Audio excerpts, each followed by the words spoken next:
Hello, YouTubers. Happy second day of November 2016. Glad to have everybody with me today. Got a lot of current events to bring you. All the URLs that I'm going to talk about are in the description of this video, so you can pull any of them up at your leisure and check out whatever videos is in them and extra links or whatever if you want to do more investigative research on the topics. I always try to do that for everybody. And if you like what we do here, be sure and give it a thumbs up and share it around to everybody so that they get the news. This is stuff they're not going to get off the mainstream media. The first article that I have for you is off of dailysignal.com. And I'm waiting for it to flop up here on the screen for me to read it to you. Hamster's taking his time today. I think I've been wearing him out with all the news I've been bringing. Okay, it says the untold threat responsible for 40% of illegal immigrants.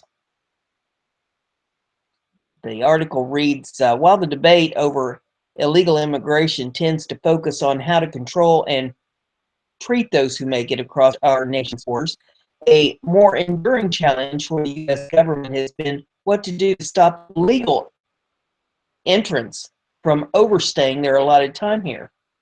The problem of so-called visa overstays, which make up about 40% of the 11 million people living illegally in the United States, will continue on past the Obama administration and follow the next president.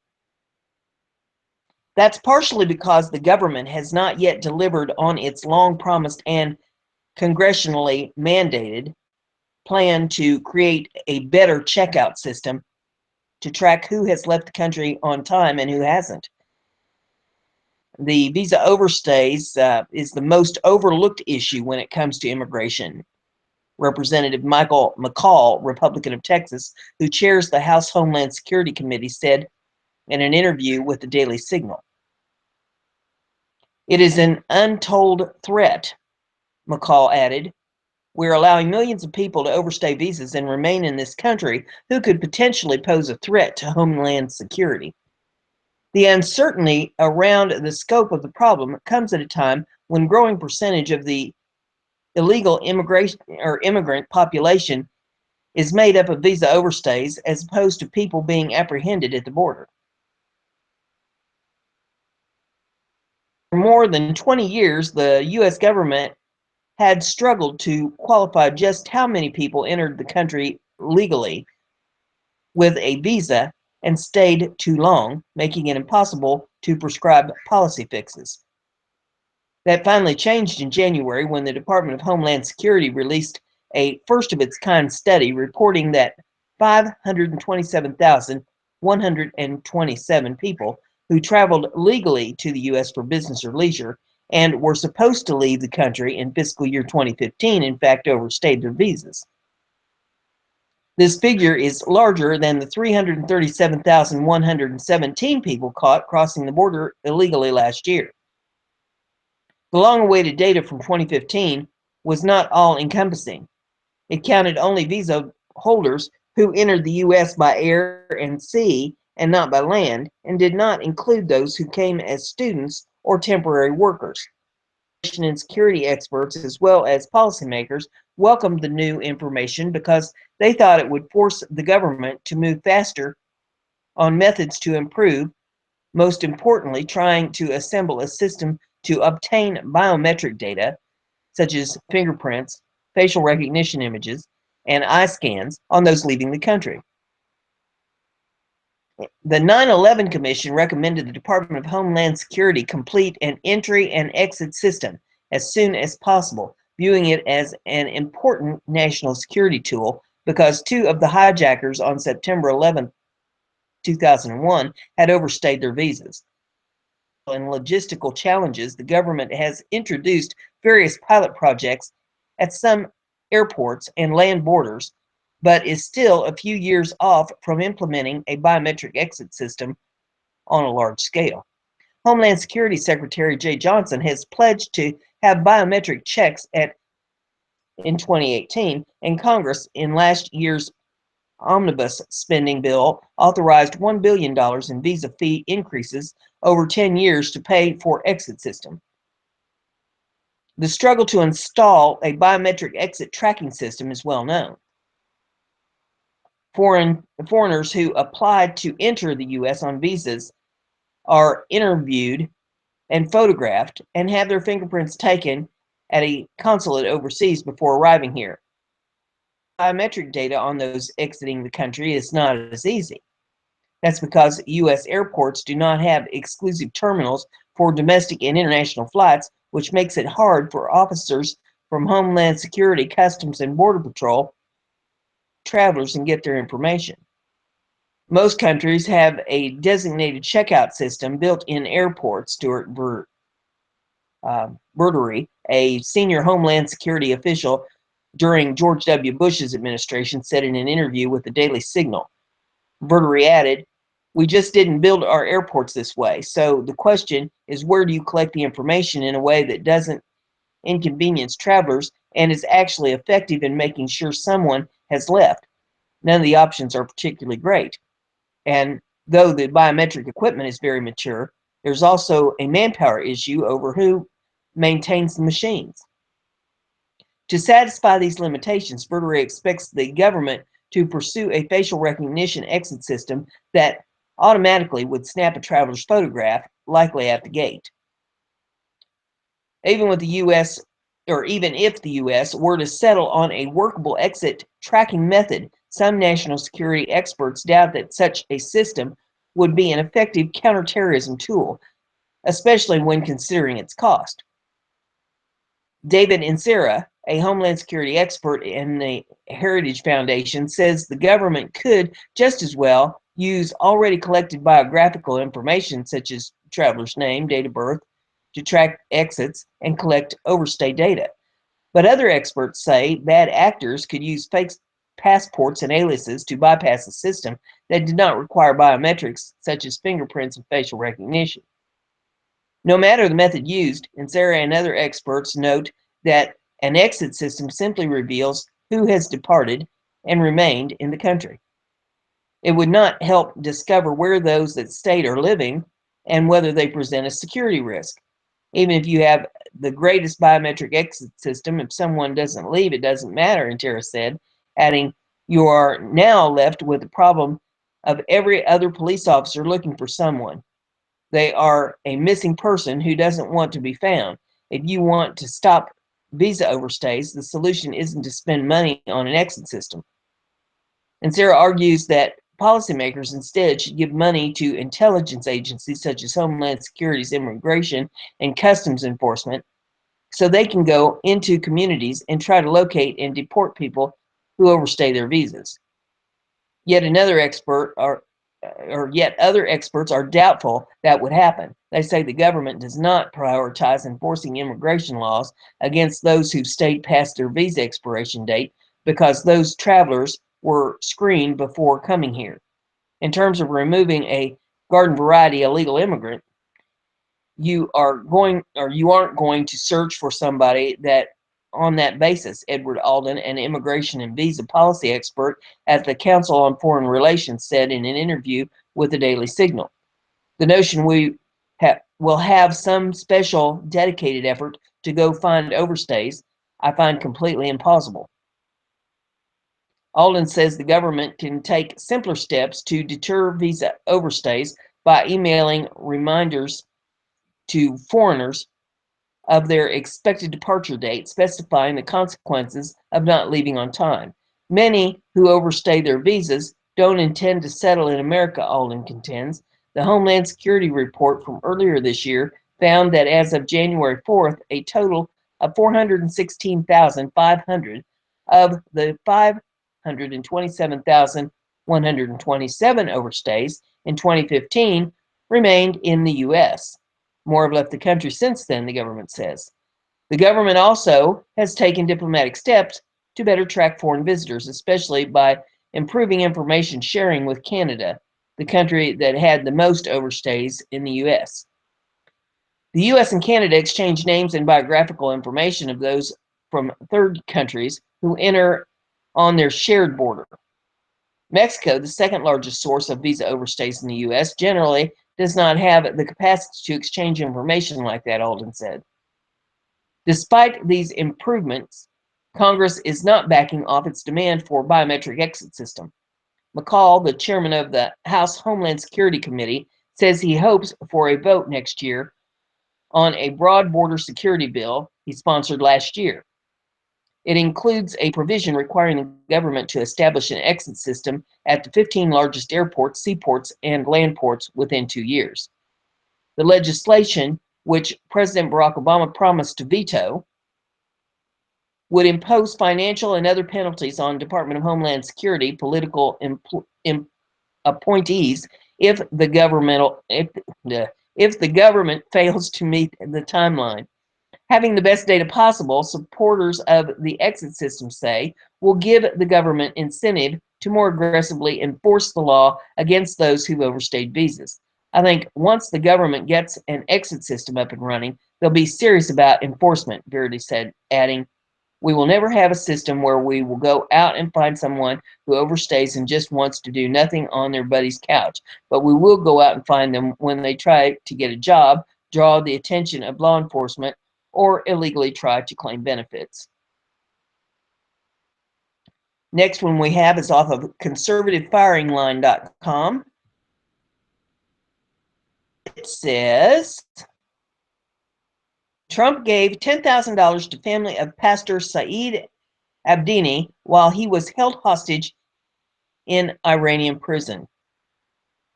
Mainstream media report that one.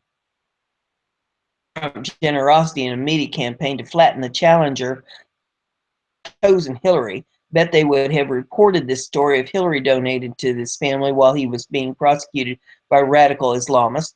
And how much did the Queen of Mean do to help this family? Nada, nothing, zip. Iranian American pastor Saeed Abdini is brimming with gratitude for one aspirant, Donald Trump.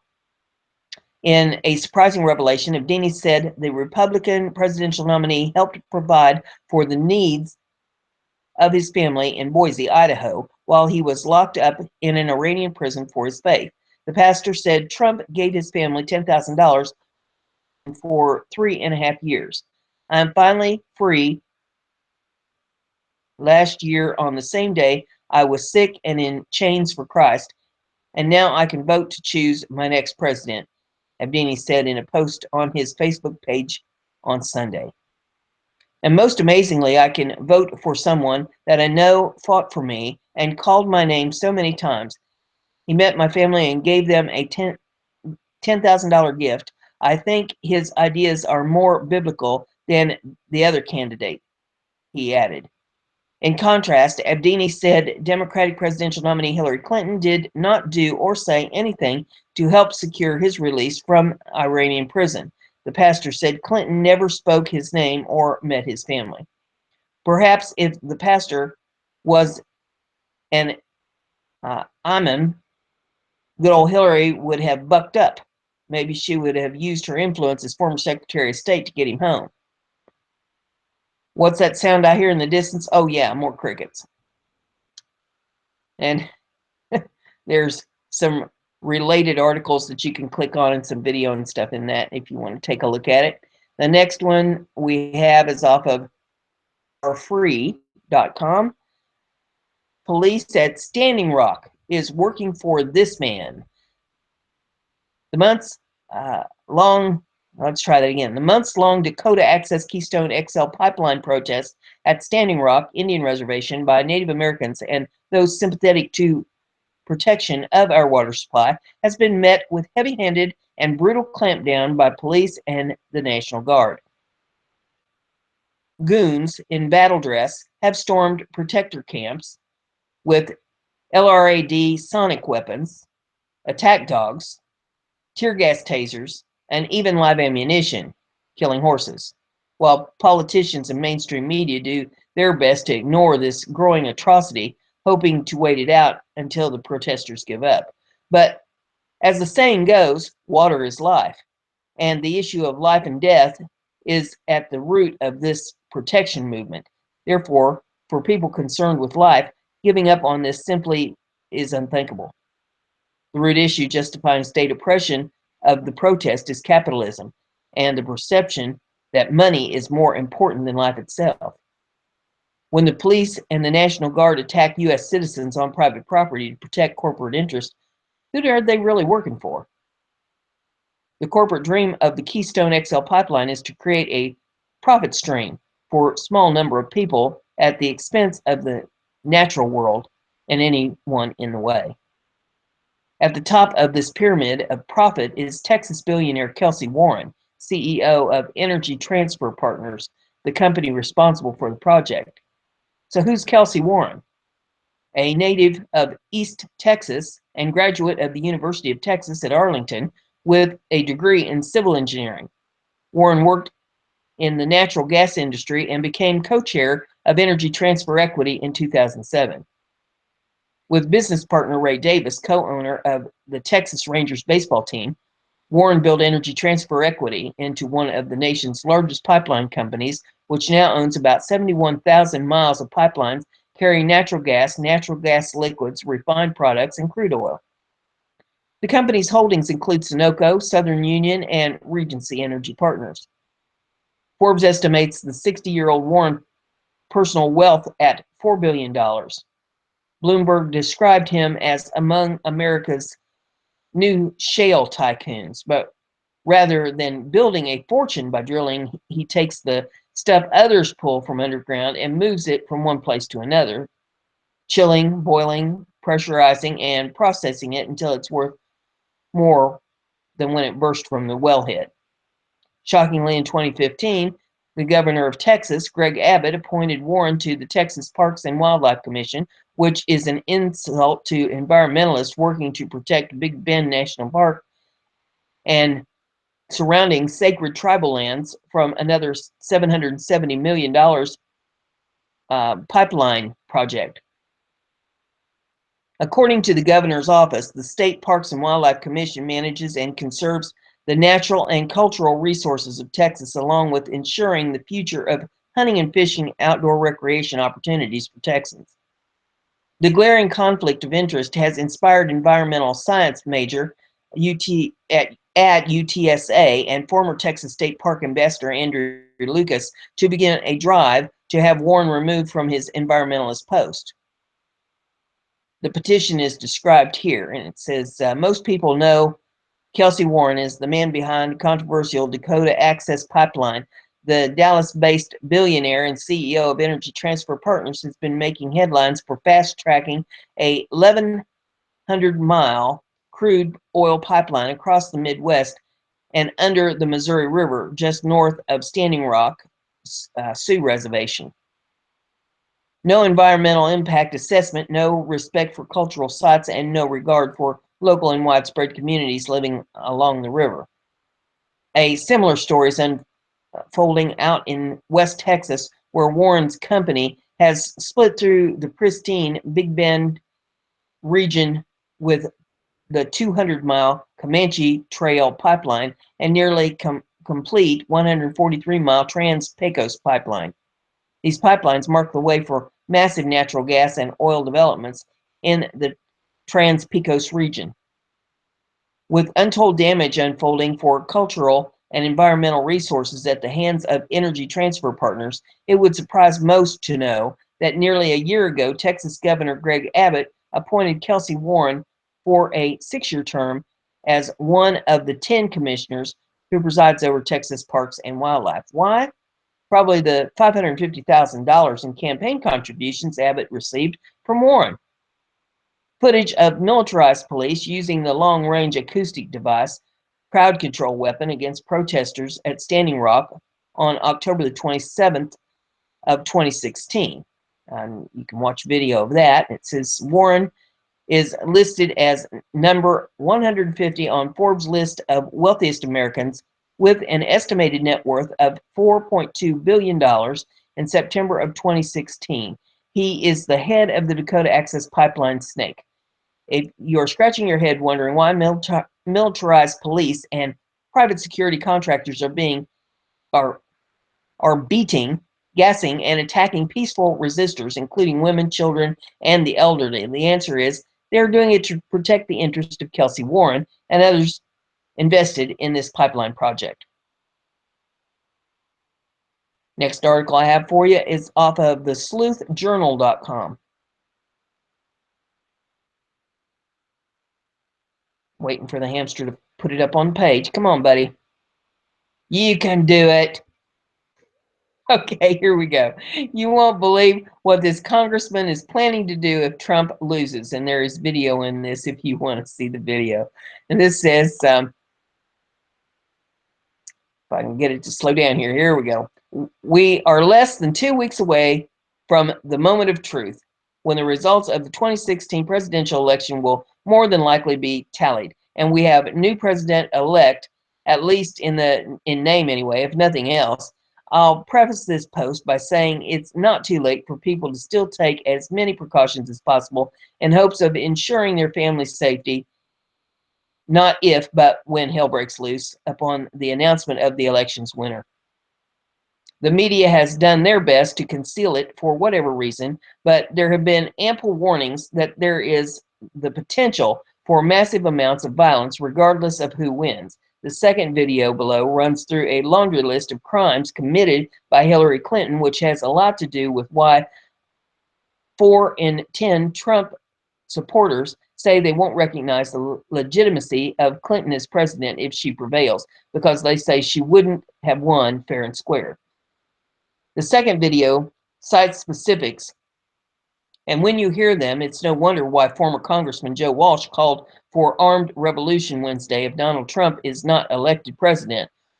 Walsh, a former Tea Party congressman from Illinois who is now a conservative talk radio show host, tweeted, "On November 8th, I'm voting for Trump. On November 9th, if Trump loses, I'm grabbing my musket. You in?" The former congressman is hardly alone. The majority of likely voters express at least some concern about the possibility of violence on election day, and 1 in 5 are likely voters. Again, and 1 in 5 are likely voters are very concerned, and they should be.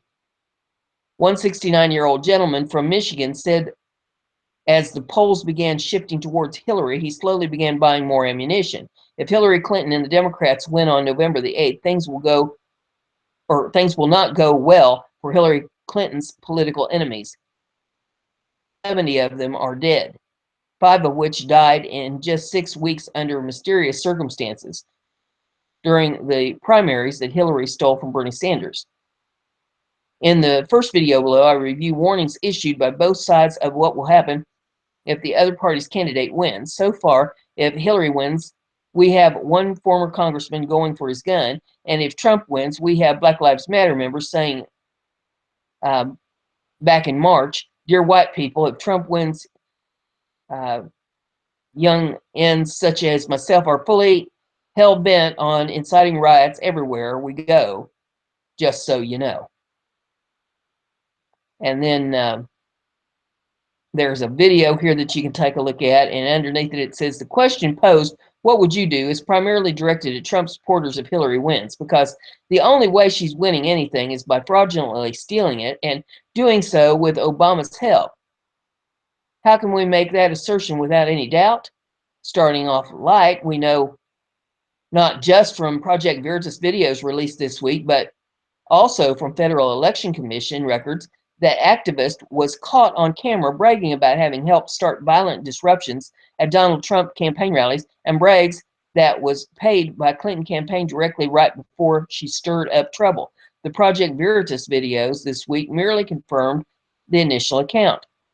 We also know that despite Julian Assange saying he did not get information from the Russians when Trump was beginning to pull away from Hillary at the polls, and Hillary needed a distraction, her and Barack Obama had no problem peddling a baseless accusation against Russia, eventually angering Putin to the point where Russia deployed nuclear missiles into Kaliningrad with Poland and aimed them directly at our allies in Berlin. Nukes pointed at our allies? Who cares, right? In her mind, the ends justify the means, so long as Hillary wins. Then, of course, let's not forget the email that was leaked by WikiLeaks that proved Hillary was not only aware of the transaction, but she allowed weapons to be sold to ISIS during time of war. Weapons that were presumably used against either U.S. troops or American allies at the very least. That act has a name, treason, and it's punishable by death. Still, the list goes on, including her use of psychological weapons against voters, as detailed in one of her internal campaign documents leaked as part of the Podesta emails. In the second video, Alex Jones makes his point very clear that there is no level to the Democrats won't stoop to for control of the White House. None, zero.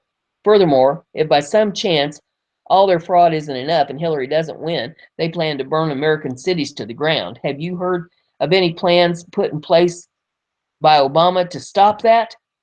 Of course not.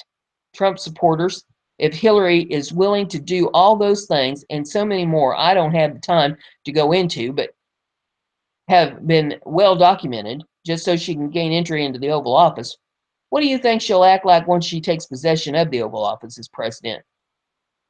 We know what Soros Fund far left has planned if Trump wins, because they've told us countless times. What about the Trump supporters if Hillary wins? In the video below, Alex Jones asked the question, is there anything at all that Hillary and the Democrats won't do? The answer to that seems clear.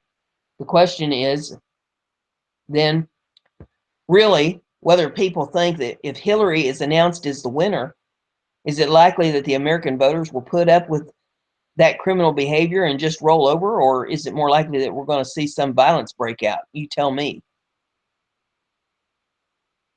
The Voice of Reason is the pen name of Michael DePinto, a graduate of Capital University Law School and an attorney in Florida.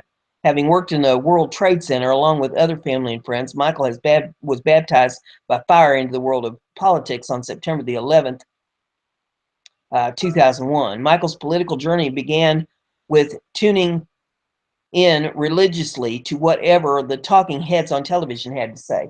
Then Michael became a teabagger activist, as his liberal friends on the left would say, volunteering with Jacksonville local Tea Party, and most recently, Michael was sworn in as an attorney. Today, Michael is a major contributor to the beforeitsnews.com. He owns and operates the last greatest the lastgreatstand.com, where Michael provides what is often very colorful political commentary, ripe with sarcasm. No doubt the result of Michael's frustration is he feels we are witnessing the end of American empire.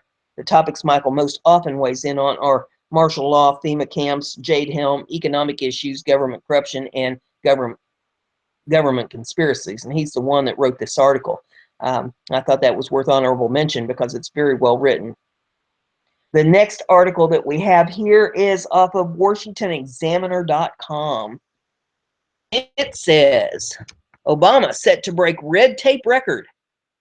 President Obama regulatory freight train is crashing through even his own records and is set to hit an all-time red tape high, according to Competitive Enterprise Institute. Federal Register as a guide, Obama is on the path to print more pages than ever before. December, a month he is expected to turn on regulation jets as he nails down his legacy on issues such as Obamacare, global warming, and financial reform. CEI's Clyde Wayne Cruz has been charting the rising red tape, and on Monday reported that this year's Federal Register just became the 9th fattest ever, 75,670 pages. While the highest count ever was Barack Obama's 81,405 pages in 2010, it's obvious that this figure will easily be surpassed probably before December, he wrote, in calling for a countdown on when the administration will pass that number. He blogged, this all calls for a countdown. Earlier records and today's milestone appear in the chart nearby. Each day that Obama count notches itself up, the top 10 countdown will post a new chart. By the looks of things, it's going to turn out to be the case that all the top 10 counts, 7 of them, are going to belong to President Obama. Let's hear it for the pen and the phone.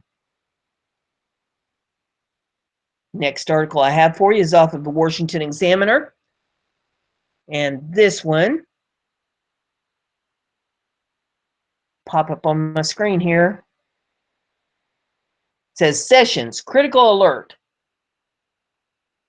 817,740 illegals crossed last year.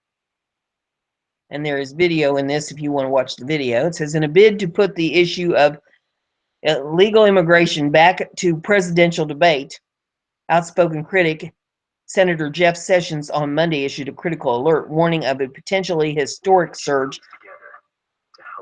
We'll get this thing to stop here. I think I've got it stopped. Okay. Try it again. In the bid to put the issue of illegal immigration back into the presidential debate, outspoken critic Senator Jeff Sessions on Monday issued a critical alert warning of a potentially historic surge of over the border. We are simply overwhelmed, his statement said. In it, he estimated the fiscal year 2016 illegal crossings at 817,740. There's a crisis at our southwest border, one that in many ways exceeds the crisis we saw just 2 years ago, one that further undermines the integrity of our immigration system, but one that the most of the media has elected to ignore, said Sessions, an advisor to Republican president nominee Donald Trump. Sessions listed the new numbers and details of the surge of undocumented illegal immigrants arriving at the U.S. Border Patrol station or simply crossing over among them. And there's some bullet points. One bullet point says U.S. Immigration and Customs Enforcement is currently detaining more than 40,000 aliens, with internal predictions indicating that the number could reach 47,000 in the upcoming months.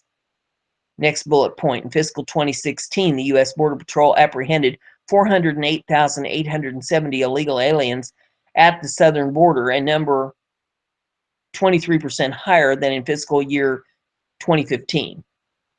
Next one is Brenda Judge, president of National Border Patrol Council, was quoted as saying just half the illegals are caught crossing the border. Next bullet point, calculating illegal entries based on that formula, 408,870 illegal aliens evaded detection in fiscal 2016 for a total approximity of 817,740 illegal entries into the United States last year. Sessions said that border crisis demands a new president and approach to reforming immigration, starting with a closed border. The integrity of our immigration system and our national sovereignty require a real change in enforcement. The future of our nation depends on strong, secure borders and a president willing to enforce our laws without a commitment to deport aliens who violate our immigration laws. We lose our ability to protect our communities from criminal aliens, terrorism, and cartel-related crime and violence, he said. The next article that I have for you is off of .com, and this says, protests over Moroccan fishmonger's death echo Arab Spring trigger. There's video in this if you want to see the video. You can pull that up and look at that at your leisure. It says Moroccan authorities have arrested 11 people over the gruesome death of a fishmonger last week that triggered the country's largest protest in years and stirred memories of a similar incident in Tunisia in 2010 that set the Arab Spring in motion. News of the arrest comes days after thousands of Moroccans took to the streets Monday, protesting for the fourth day over the death on Friday of Mouchine Fikri, who was crushed in a garbage truck after a confrontation with police who confiscated his produce. Fikri's death in the, I think it's Rif, and Berber region, long neglected under the foremost king and at the heart of the 2011 protest movement for reform, has triggered outrage in other cities, including the capital, Rabat. Thousands attended his funeral in Al on Sunday after an image of his inert body, head and arms sticking out from under lorry's crushing mechanism on social media. The gruesome picture was splashed across the front page of newspapers on Monday alongside photos of the protests. In Al Hosima, as well as in smaller Rif towns, but also in Casablanca, Marrakech, and Rabat. Morocco is in shock. The horrific death of the fish seller has caused an outrage among Moroccans, the Daily Akbar Al said. Large-scale protests are rare in Morocco, where the king still holds ultimate sway. 5 years ago, the authorities calmed Arab Spring-style protests in 2011 with reforms spending a tougher security, while leaders in Tunisia, Egypt, and Libya were swept from power. But in recent days, a frenzy of angry postings on social media and protest chants have blamed Magzen, a term used to describe the royal establishment. Protests will continue until all the responsible for the crime are punished, said Al Hussein Lamrat, or Lambrat, I guess it is, one of the protest organizers. We also want guarantees that this will not happen again. This should start by cleaning the public administration of corrupted people. Morocco's protesters erupted at a sensitive moment as the kingdom prepares to host the 2016 United Nations Climate Change Conference in November, and the prime minister begins to form coalition government after elections this month. The parallel between Friki's death and that of Mohamed Bouazi in Tunisia in late 2010 has prompted speculation about the possible fallout from the latest protests in Morocco. Bouazi set himself on fire in desperation because police confiscated fruit and vegetables he was selling, starting the process that toppled decades-old regimes across the region. Similarly, Fikri had fish confiscated by police on Friday after he bought it at the port. Local authorities have banned swordfish fishing and sales in this season. According to local media and authorities, Fikri jumped inside the trash truck that police used to destroy and confiscate fish in a desperate attempt to recover it and was caught inside the crusher. Activists accused police officers of ordering garbage men to crush Fikri, but the Moroccan police denied those accusations in a statement on Sunday. And this is trying to play something. And I don't see what it's trying to play. I hate it when that happens. Oh, holy smoke. Okay. But basically, you get the gist of that article. I think I was about done with it here.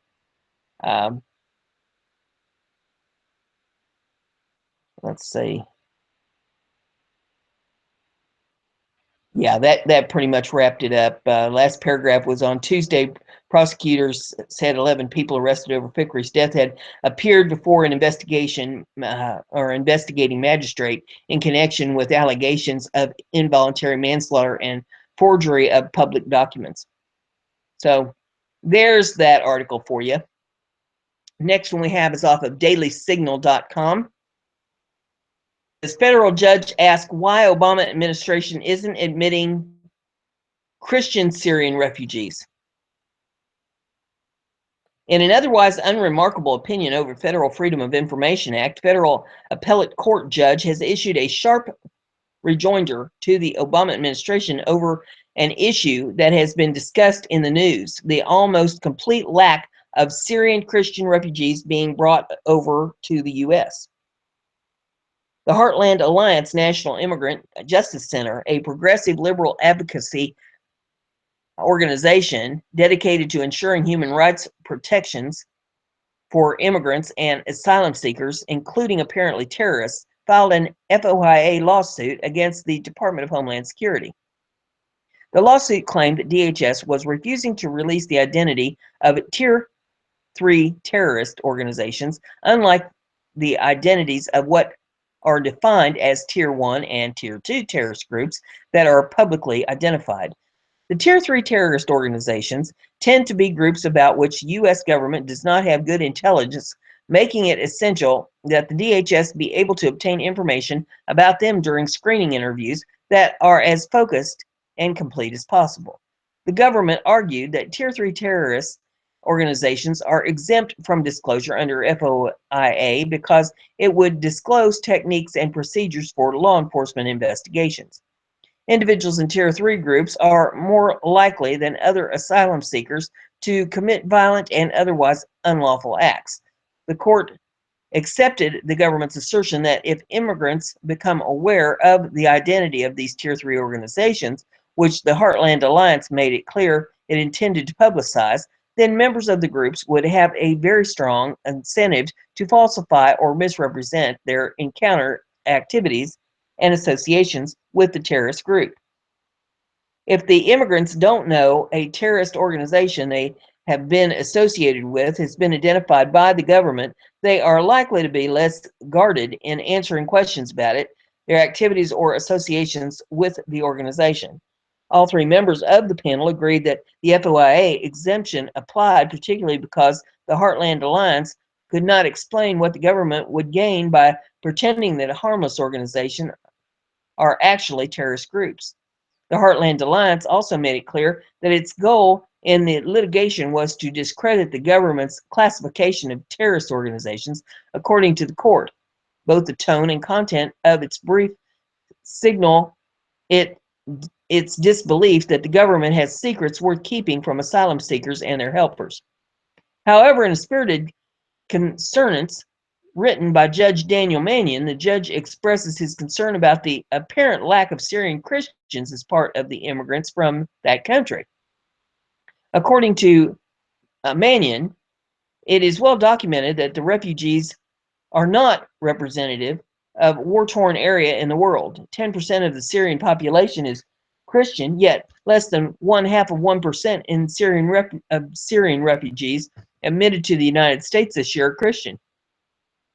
President Barack Obama set a goal of resettling 10,000 Syrian refugees in the U.S., and by August, that goal had already been exceeded. But of the nearly 11,000 refugees admitted by mid-September, only 56 were Christian. Yet, Christian Syrians have been one of the primary targets of the Islamic jihadists infesting Syria and butchering, murdering, and killing civilians. The Islamic State has made it clear that it is going after Christians because it intends to conquer Rome, break your crosses, and enslave your women. Thus, one would expect that Christian Syrians would represent a significant portion of the Syrians being accepted into the U.S. as refugees. But that hasn't been the case, and according to Mannion, the Obama administration has no good explanation for this perplexing discrepancy. Thus, we remain in the dark as humanitarian catastrophe continues. This is also relevant to the complaints of various states about the Obama administration settling Syrian refugees in them without providing any information about the people arriving. As Mannion points out, the good people of this country routinely welcome immigrants from all over the world, but in a democracy, good data is critical to public debate about national immigration policy. The courts and the Obama administration demand high evidentiary burdens for states seeking to keep their citizens safe, and then prevent the states from obtaining that evidence on these refugees that creates a catch-22 for state governments. So while the administration brings Syrian refugees into the country by the thousands, it is concealing basic information about those refugees behind the wall of government secrecy. This despite the fact that Syrian refugees crisis has been the catalyst for the infiltration of terrorists into Western Europe. Yet the administration refuses to tell the American public or the states how it's making its decisions on who it is accepting for resettlement in the U.S., or even what steps it's taking to ensure we don't have the same infiltration here. Or why, in a religious civil war where Christians are one of the main targets of the Islamic terrorists engaging in indiscriminate slaughter, it is bringing in almost none of the victims of one of the worst human rights atrocities in the new century. So there's that article for you. Next one is off of PamelaGeller.com. Descend into lawlessness. As Muslim riots break out in Paris, German streets descend into chaos, and it's what Hillary promises for America if the ungodly happens in president. German streets descend into lawlessness by Soren Kern, October 31st, 2016, says, "We're losing control of the streets. The rape of a 10-year-old girl in Leipzig, the largest city in Saxony, has drawn renewed attention to the spiraling levels of violent crime perpetuated in the cities and towns across Germany, and the lengths to which German officials and the media go to censor information about the perpetrators of those crimes." The girl was riding her bicycle to school at 7 o'clock in the morning on October the 27th when a man ambushed her, threw her to the ground, and raped her. The suspect is described as being in his mid-30s with short brown hair and a stubble beard. Leipzig police have explicitly refused to say whether the suspect is a migrant, but have implicitly admitted that he is. They published a facial composite of the suspect with the politically correct warning: "This image is to be published only in print media in the greater Leipzig area. Publishing this image on the internet, including on social media such as Facebook, is not covered by the court's manhunt order." It's German, and is therefore prohibited. This is the effort to censor information about the rape, in which German officials show themselves to be more concerned about protecting the identity of the rapist than the welfare of the victim or other girls he might attack, is almost unprecedented in Germany. To its credit, the Berlin-based newspaper Bild responded, "Bild is ignoring this request. We want to ensure that the suspect is arrested as quickly as possible. Indeed, Bild has been one of the in Germany even to publish not only the image but also report the story of the rape." Violent crime, including rapes, sexual and physical assaults, stabbings, home invasions, robberies, burglaries, and drug trafficking, has skyrocketed in Germany since Chancellor Angela Merkel welcomed more than 1 million mostly male migrants from Africa, Asia, and the Middle East. Few, if any, of the migrants were vetted before being allowed to enter Germany. Migrants committed 208,344 crimes in 2015, according to a confidential report leaked to Bild. This figure represents an 80% increase since 2014 and is equivalent to 570 crimes committed by migrants every day, or 23 crimes each hour in 2015 alone. The actual number of migrant crimes is far higher. However, the report produced by Federal Criminal Police Office includes only crimes that have been solved. According to police statistics, on average, only around half of all crimes committed in Germany or in any given year are solved. This implies that the actual number of crimes committed by migrants in Germany in 2015 may have exceeded 400,000. During the first months of 2016, migrants committed 142,500 crimes, according to a BKA report released on September 6th. This is equivalent to 780 crimes committed by migrants every day, or 32.5 crimes each hour, an increase of nearly 40% over 2015. Again, the 2016 data includes only those crimes in which migrant suspects have been caught. Crimes similar to the rape in Leipzig would not appear in the statistics because the suspects remain at large. Migrant crime statistics for all 2016, when they become available, are likely to show a significant increase over the 2015 numbers. One reason for this is that thousands of migrants who entered the country as asylum seekers or refugees have gone missing. They are presumably economic migrants who entered Germany on false pretenses. Many are thought to be engaging in robbery and criminal violence to sustain themselves. Most of the crimes committed by migrants are being downplayed by German authorities, apparently to avoid fueling anti-immigration sentiments. For example, the BKA reports states that most of the migrant crimes involve fare evasion, using public transportation without a ticket. As for other crimes, almost invariably they are said to be isolated incidents, not part of a nationwide problem. Gatestone Institute has reviewed hundreds of reports of migrant crime in local police reports and local or regional newspapers. The evidence points to a nationwide surge in migrant crime. Cities and towns in all 16 of Germany's federal states are affected. In fact, local police in many parts of the country admit that they are stretched to the limit and are unable to maintain law and order. The growing sense of lawlessness is substantiated by an October 24th YouGov poll, which found that 68% of Germans believe that security in the country has deteriorated during the past several years. Nearly 70% of respondents say they fear for their lives and property in German train stations and subways, while 63% feel unsafe at large public events. In Hamburg, statistics show that migrants committed nearly half of the 38,000 crimes reported in Hamburg during the first 6 months of 2016, although migrants make up only a fraction of the city's 1.7 million inhabitants. That many of the crimes were committed by migrant gangs. City police say they are helpless to confront a spike in crimes committed by young North African migrants. Hamburg is now home to more than 1,800 so-called unaccompanied minor migrants, most of whom live on the streets and apparently engage in all manner of criminal acts, including purse snatching.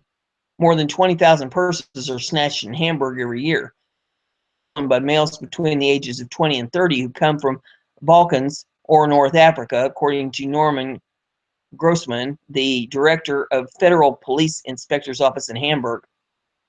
In recent months, police have carried out operations here and, well, those are links here and here. You can click on those if you want to see that, to confront the problem, but the actions have yielded few arrests.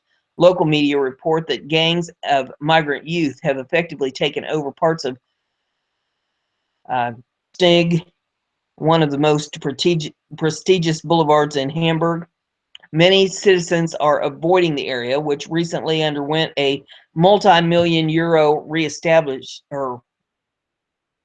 rehabilitation because it has become too dangerous. More than 50 people have been physically assaulted along the Jefferstig since beginning of 2016, and police are being called in almost daily to respond to complaints of aggressive begging, public drunkenness, drug dealing, and sexual assault. Restaurant owners are complaining about a spike in robbery and vandalism, and taxi drivers say they are avoiding the area where Arabic and Farsi are commonplace. The newspaper, Die Welt, reported that unaccompanied minor migrants at a refugee center in Hammerbrook district are working at the Jefferstig. Stashes of mobile phones, laptops, and other stolen goods were recently found hidden in their rooms. Police also arrested 20-year-old Egyptian named who repeatedly attacked passersby with a knife. He was filmed groping a girl's breasts and genitals. When she resisted, he punched her in the face. Residents of Alsterdorf district in northern Hamburg have asked their mayor to do something about the group of 40 highly aggressive unaccompanied minor migrants who were terrorizing the neighborhood. Residents complain about burglaries, robberies, and even extortion. A 65-year-old resident said she was attacked by a 10-year-old who was trying to break into her car. A 45-year-old business owner said he is afraid to confront the youths because they might smash his windows. A 75-year-old pensioner said he no longer dares to step outside of his house after dark. Thomas Jug, uh, Jugfer, a deputy director of German police union in Hamburg, warns that the city does not have enough police officers to maintain law and order. He says that private security companies are needed to fill the gaps. Dissatisfaction among our colleagues is growing, he said. In nearby Bremen, police have effectively surrendered the fight against organized crime run by clans from the Balkans and Kurdistan because of the need to pour limited personnel resources into the fight against spiraling street crime by unaccompanied migrant youth. The German police union has criticized city officials for their lack of resolve. Bremen has catapulted extremely dangerous claims, or capitulated, I'm sorry, Bremen has capitulated to extremely dangerous clans. Wow. So it's hard for me to read this. We'll try it again. Bremen has capitulated to extremely dangerous clans, the state's monopoly of the legitimate use of physical force. Is now becoming the law of the jungle. Security continues to grow or to go down the drain. In Berlin, criminal migrant clans with strong group royalties are operating with impunity in the districts of Nikolin, Wedding, Mosebit, Kreuzberg, and Charlottenburg. Magazine Focus reported that Kottbusser Tor area in Kreuzberg, an area with many migrants, has become a legal vacuum because of a reduced police presence. The place has been overrun with drug trafficking, crime, violence. Residents and shopkeepers report crimes every hour, every day on public streets. Shopkeepers said in the past, children could run around here freely. Also, no one paid attention to whether the bag or backpack are secure. Today, all this is no longer possible.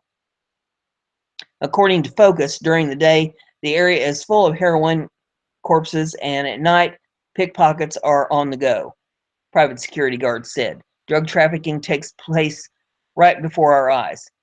If we intervene, we are threatened, spat on, insulted. Sometimes someone whips out a knife. They are always the same people. They are ruthless, fearless, and have no problems with robbing even the elderly. His colleague added, of course, we always call police. The last time, however, they took 2 hours to get here.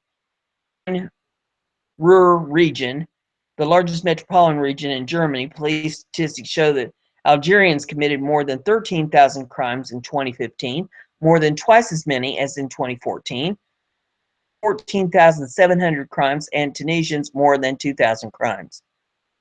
In North Rhine-Westphalia, a report by Interior Ministry revealed that Moroccans committed 6,208 crimes in 2015. Algerians committed 4,995 crimes, and Tunisians 1,084 crimes. There are significant increases compared to previous years. According to NRW Interior Ministry, immigrants from North Africa are increasingly disproportionate as offenders, mainly in large cities. The suspects are most often single young men. Their criminal specialties are robbery and assault. In Düsseldorf, local politicians have been accused of ignoring the growing threat posed by violent gangs of migrants from Algeria, Morocco, and Tunisia. The city is home to a total of 2,244 criminal suspects from North Africa. The majority of them, 1,256, are from Morocco. On average, they commit an offense every 3.5 hours, a police inspector said. The group as a whole is disrespectful and absolutely without shame. In Stuttgart, police are fighting a losing battle against migrant gangs from North Africa who are dedicated to pickpocketing. In the Remsmuir district near Stuttgart, rival gangs of migrant youth from the Balkans are stealing anything that is not nailed down. Roma and Kosovar youth skip school and go daily forays systematically to break into cars and steal cell phones and other valuables. They also enter doctors' offices, residences for the elderly, kindergartens, and schools to ransack handbags and jackets. And Alan, a 14-year-old Kosovar, has a police file with more than 100 entries. A local newspaper reports all attempts by police, judiciary, and youth welfare office to instill in him a sense of right and wrong to re-socialize him have so far failed. On Facebook, he brags about his undertakings and his love for gangster rap. In Leipzig, the public transportation system has become a magnet for criminals. The number of reported cases of theft on public transport jumped 152% between 2012 and 2015. The number of physical and sexual assaults on public transportation are also up. Overall, the number of reported crimes in buses and trams jumped 111% between 2012 and 2015, and the number of reported crimes at bus stops during the period are up by 40%. Leipzig police attribute the spike in crime to the rapid increase in the city's population. They could not confirm the nationality of the perpetrators, however, because that would require a review of each of the crimes, a task would exceed the personnel time capacity. In Dresden, migrants from Algeria, Morocco, and Tunisia have effectively taken control over the iconic Wiener Platz, a large public square in front of the central train station. They sell drugs and pickpocket passersby, often with impunity. Police raids on the square have become a game of whack-a-mole, with a never-ending number of migrants replacing those who have been arrested.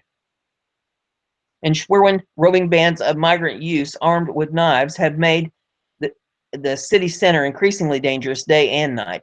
City officials have drawn up an action plan to regain control of the streets. A centerpiece of the plan calls for the deployment of more social workers to promote integration. In Bavaria, Sigrid Meyerhofer, the mayor of the resort town of Garmisch Partenkirchen, complained that the local police have responded to more migrant-related crimes during the past 6 weeks than in all the previous 12 months combined. In a letter to the Bavarian government, she threatened to close shelter in the town that houses 250 mostly male migrants from Africa if public safety and order cannot be restored.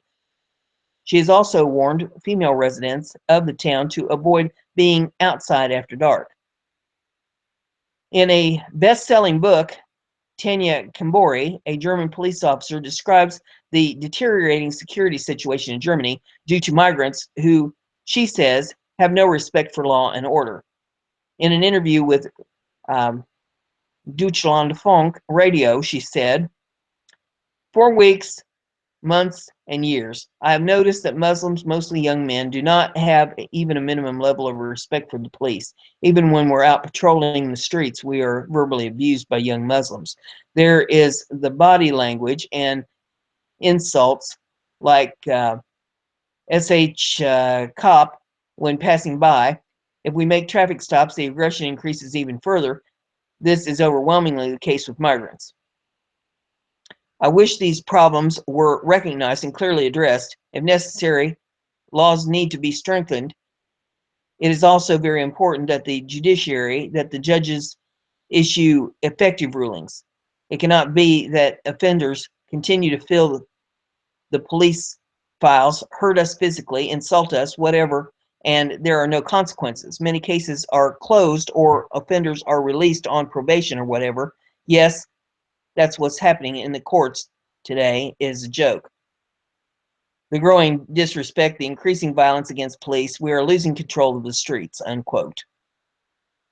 According to Freddie Loesch, vice president of the DPOLG, German police union in Hamburg, many migrant offenders view the leniency of the German justice system as green light to continue delinquent behavior.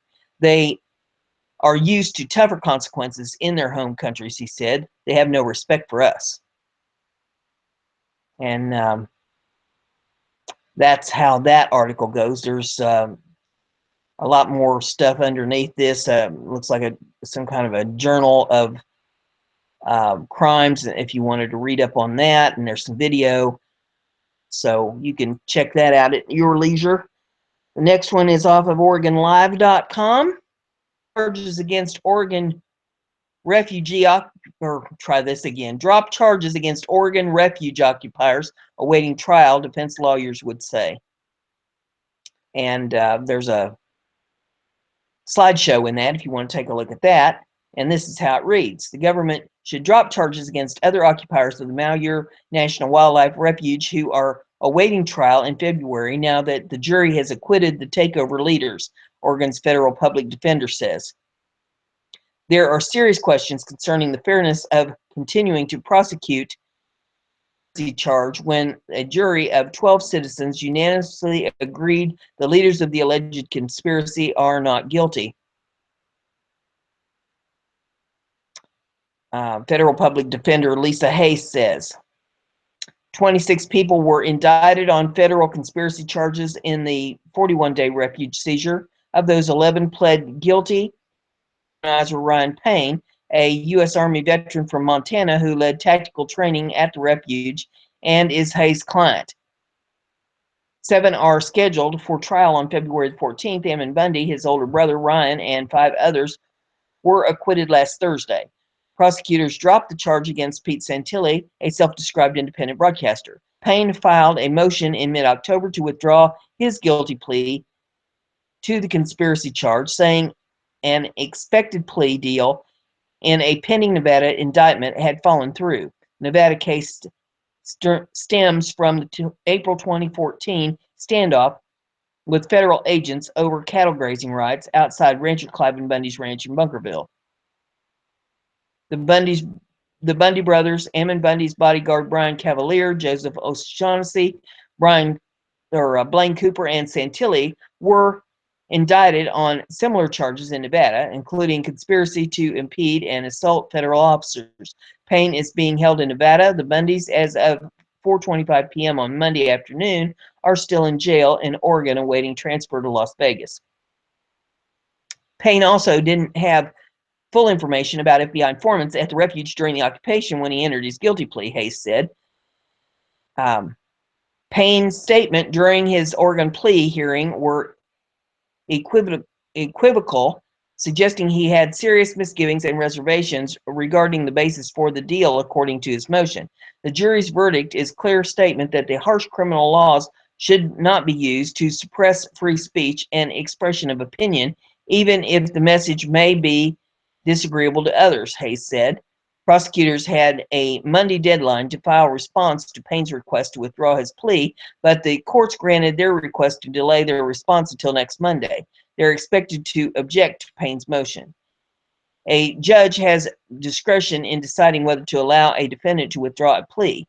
Federal law court says a court will permit a defendant to withdraw a guilty plea before sentencing only if the defendant shows any fair and just reason. The judge should apply that standard liberally, the law says. Among the things a judge considers whether the defendant asserts his or her innocence, whether the government would be prejudiced by a plea withdrawal, and how much time has passed between guilty plea and the motion to withdraw. Prejudice to the government could raise if a prosecutor would have difficulty presenting its case in a subsequent trial because witnesses aren't available or can't be located or evidence has been destroyed. The U.S. Attorney in Portland are expected to meet Tuesday to discuss how to respond to Payne's motion. They will also consult with attorneys in Maine, Washington, D.C. office of the U.S. Department of Justice on how to proceed with the remaining defenders set for trial in February. Other defendants are expected to follow Payne's lead and file their own motions to withdraw their pleas. Defense lawyer Andrew Kolmetz, who represents Jason Patrick, who is set for trial next year, said he sent a polite email Monday to the 3 prosecutors in the case, urging them to announce their plan soon. Obviously, we'll feel strongly that if the government really respects the jury's verdict, they'll dismiss the charges on the remaining defendants, Kolmetz said. That would be most practical, economical, and fair course of action, he said. It's clear in my mind the jury considered the government's claim and rejected them, he said. The defense lawyers are burning tens of thousands of dollars, if not hundreds of thousands of dollars, on a daily basis, the Oregon case, Kolmetz said. If the charges stand, they would need to start sending out an initial round of subpoenas for potential jurors. It's unlikely prosecutors would pursue other, less serious federal charges against the acquitted defendants, even though double jeopardy laws are pretty lenient in favor of the government, legal observers said. Separate state prosecutions aren't barred under Oregon law, but such occurrences are rare. Right now, the ball is with the prosecutors, said attorney Percy Olson, who represents David Fry of Blanchester, Ohio, the last holdout at the refuge who was found not guilty of conspiracy last week. If I were the prosecution, I would just drop the whole thing. Seems silly to go after the little guys when the leaders have been acquitted. There is that article. Next one is off of creepingsierra.com, and it says U.S. Muslim leader at Chicago conference. Islam is here to dominate. It says Hatham Ibn al-Tabayt of the American chapter of Hizb ut-Tahrir recently exhorted American Muslims to avoid falling into the electoral trap and called upon them not to vote in the U.S. election, saying that getting Muslims to vote was part of an effort to assimilate them and that they had been tricked into voting for Clinton, Bush, and Obama in the past.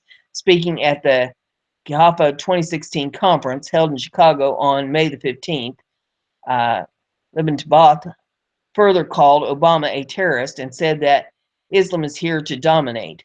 The address was posted on YouTube by Hizb ut-Tahrir on May the 20th and gives excerpts of this. It says, the prophet said there is no God but Allah. Instead, the elites of Mecca rejected. They offered the prophet wealth, status, and political representation, a seat on the executive branch within Mecca's secular order, all to avoid this statement and its implications. Yet he rejected their offers and continues his journey towards radical change, providing us with step-by-step instructions on how to make this religion supreme. The elites of Mecca would use every possible measure to coerce or contain Muhammad for all change within specific perimeters.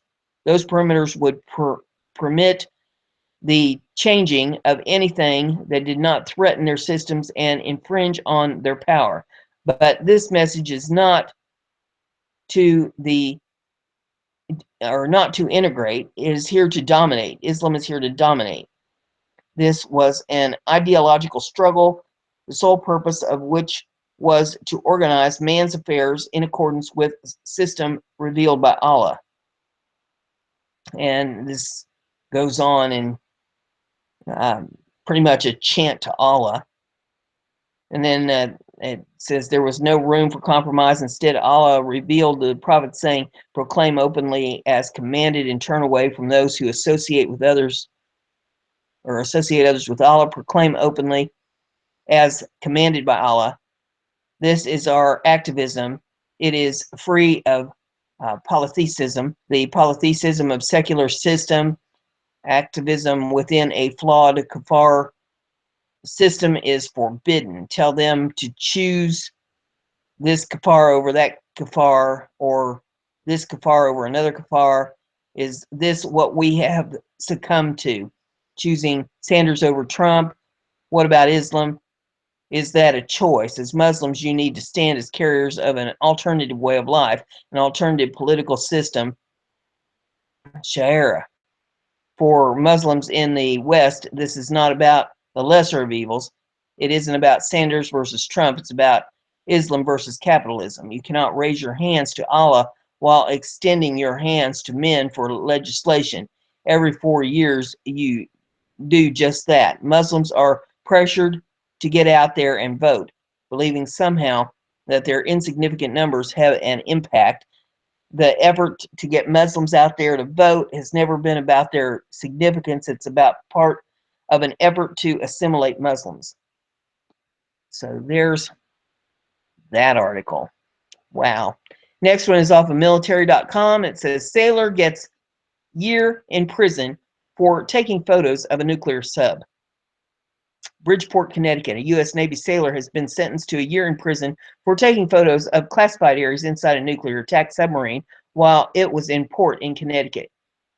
Christian Saucier of Arlington, Vermont, was sentenced Friday in federal court in Bridgeport.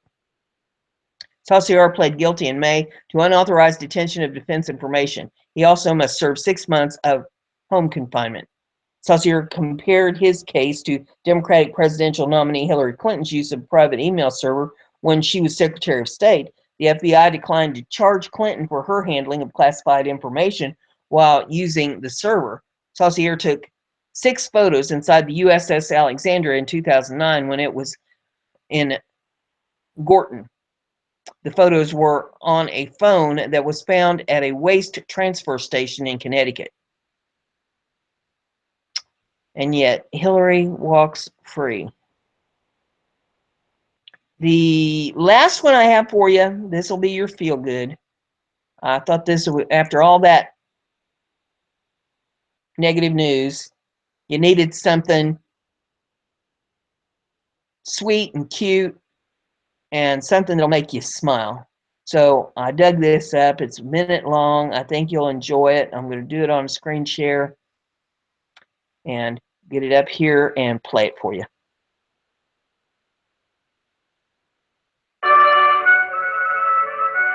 Sometimes a spoonful of sugar is all you need to have a sweet time. It wasn't Alice, but rather 2-year-old Bexley, who hosted a tea party. Her only invite, Texas police officer Patrick Ray. The adorable hostess politely shared her favorite snacks, Apple Jacks and Oreos, with her special guest. Barely fit in the tiny chair.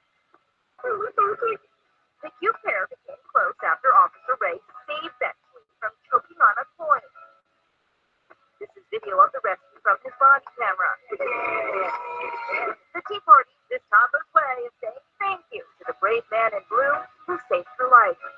Clinking cups and toasting in celebration of their budding bond. Be sure to watch Inside Edition.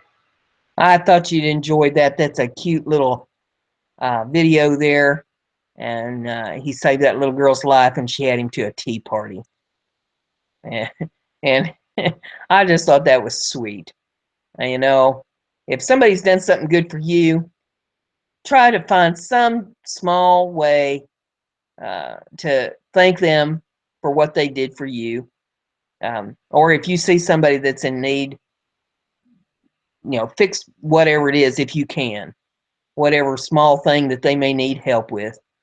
I mean, you may be going to the grocery and see somebody that's struggling to get their groceries in their vehicle. Help them out with that. Or if they're having trouble getting stuff down from shelves, or just need a little help getting something in or out of the cart. Give them a hand. It's not going to hurt you to help somebody once in a while. Hold the door open for them. Smile at people. Pay it forward. Buy somebody a cup of coffee at the convenience store or something once in a while. Make their day. And be grateful for the things you have. I did a show last night And at the end of it, it had a thing about gratitude. Pick 3 things a day that you're grateful for. Try to balance your life a little bit. We have so much negativity going on with all this news, and you need to balance yourself. Think of the things you're grateful for, and your life will be blessed for it. And with that, we're going to call it a day, and I hope you're able to get out in the nice fall weather, kick off your shoes, stick your feet down in the grass, take a deep breath of fresh air, ground yourself, soak up some earth energy, and be glad you woke up above ground. Bye.